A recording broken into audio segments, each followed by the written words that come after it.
HabNet, in collaboration with KAFTAN TV, presents Peace Zone with Peace Ambassadors. And today is World Peace Day, and we thought conflict situation with professional peace ambassadors and mediators. Peace Zone commences on your screen from February 3rd, 2023, every Friday between 3:30 p.m. to 4 p.m. Channel 124 on Startimes. For partnership or sponsorship and further inquiries, contact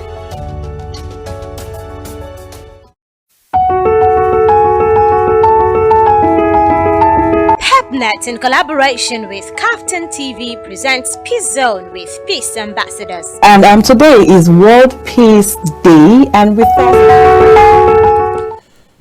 you're welcome from that short break and to the peace building convo. Now we'll be joining with Mr. Hamzat Lawal, an anti-corruption activist who is also the founder of the popularly known Follow the Money and the chief executive of Connected Development Code. Code is actually a non-governmental organization that is empowering marginalized communities in Africa with access to information on how to better engage their government for the implementation of public service. Today we'll be examining the peace and conflict situation during and after the Nigeria's 2023 general elections. And by the way, I want to say, Mr. Hamzat Lawal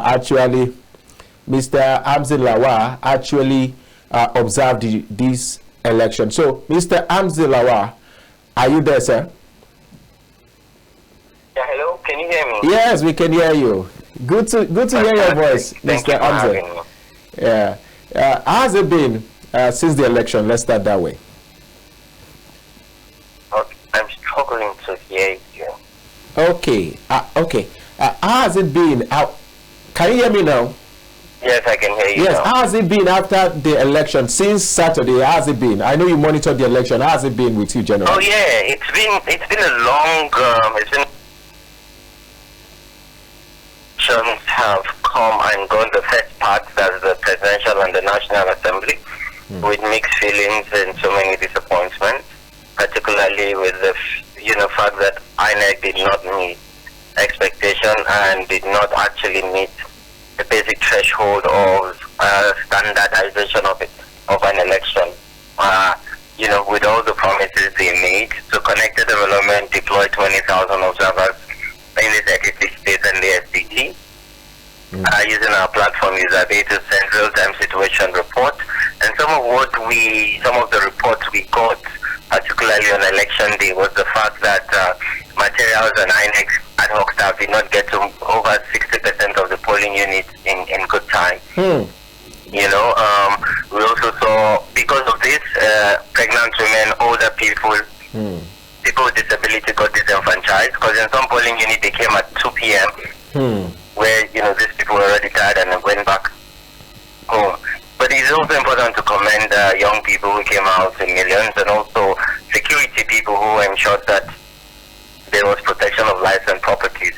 And I'm really glad that our fear, because we have published a pre-election assessment report that highlighted some hotspots in the country that would mar the election, and we're glad that there was no widespread of any form of violence or insecurity. Yes, we had pockets, but there was no widespread. But for me, I think the biggest outcome was the fact that young people and the electorate are now understanding the powers they have and powers of the ballot. Yes, we recorded that 99% of the polling units, that's over 170,000 polling units, BVAS was used. So this helped also curb over voting and rigging. And when you even listen to most of the returning officers, for every place they cancelled votes, it was because there was over voting and they not using BVAS for accreditation. So this is great to checkmate, rigging and also inflation of figures. But the failure of in real time uploading results into the IREV was what really marred the election and also hampered the integrity of the outcome of the elections. And for us, for me who lead the civil society movement, someone must be held accountable. The Nigerian people paid 305 billion naira for this election. And INEC had close to 4 years, to prepare for this election. there was an electoral act that we fought for, the 2022 electoral act. There was also the INEC electoral guidelines. There was observers guidelines. There was a lot that was at stake and put in place for this election. So there was no room for any failure. And the fact that INEC is not even giving knowledge and information and even clarifying and even apologizing to the Nigerian people. But I also think there's an opportunity for them to redeem themselves. We have an election on March 11th. That's the governorship and State House of Assembly election. And these are closer to the grassroots. These are closer to the people. Various rural communities across Nigeria. So Nigerians must troop out the mass, summon courage and continue to engage in this process that ensure that it deepens our democracy. Wow. Thank you so much, Mr. Hamzat Lawal. I also understand several things you've even answered most of our questions. While I also know that we really have little time, I just want we will end this interview shortly by just this one question.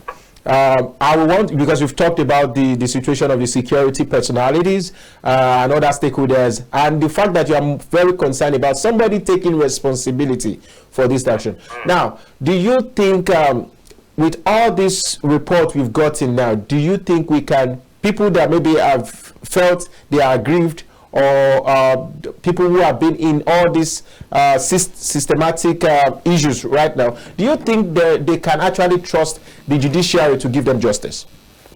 Oh yes, so what this also means is the judiciary is now on trial. All eyes are now on the judiciary, and we must continue to test institutions. Because if we don't touch institution and processes, then they are not strengthened, and we can't know what the gaps are and how to fill up that gap. But most importantly, peace must be at the center and at the heart of everything we do. So for those who are aggrieved, we must remain peaceful. Because again, if we don't have peace, then we cannot prosper, we cannot consolidate, we cannot have national cohesion. So yes, everyone that is aggrieved, is important to approach the court. I just heard that the court has agreed to the motion filed in by Mr. Peter Obi of Labour Party and Atiku of PDP to grant them access to the ballot material, so the INEC, material. So what this means is they want access to it, so before they also make their case in court and get the court to get a judgment. So because again, this is important to test the judiciary, and so that we can truly see and know if really the judiciary is the hope of the ordinary, or the last hope of the ordinary person. Wow, I think that's the thing. And I want to say thank you so much for granting us this interview.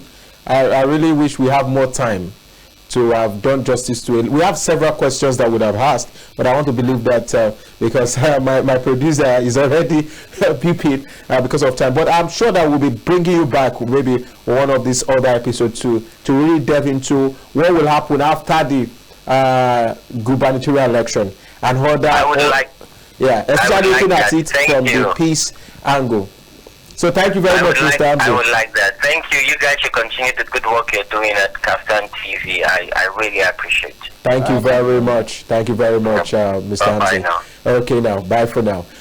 So thank you very much, viewers at home, and I believe that we have been able to listen from one of the observers, and who is also a CSO expert, who have done several, who have made some analysis about what he saw during that election. And one thing that we can pick from all this is that no matter what side you are, you must remain peaceful. You must ensure that you are peaceful with yourself, so that you can be peaceful with other persons. Last word from Bilkisu before we call it a day. Okay, as Nigerians, I will urge us all to stay peaceful, because if you, at the end of everything all, you will know that we are all fighting for a common goal, which is a better Nigeria. Because if we keep on fighting ourselves, it's actually not worth it, because we are all fighting for a better Nigeria, but from different political parties. So we should be ourselves, stay peaceful, in order to have a peaceful and a better Nigeria. Well, thank you very much, and please try and stay peaceful with yourself. So joining us again, you will join us same time, same station, at this same particular time. Please and please, I want to beg you, please stay peaceful with yourself. Stay peaceful with your neighbors and other persons, and stay peaceful with the environment. See you next week on the next episode of Peace Zone. Thank you, and bye for now. Situation. with professional peace ambassadors and mediators. This zone commences on your screen from February 3rd, 2023 every Friday between 3:30 p.m. to 4 p.m. Channel 124 on Startimes. For partnership or sponsorship and further inquiries, contact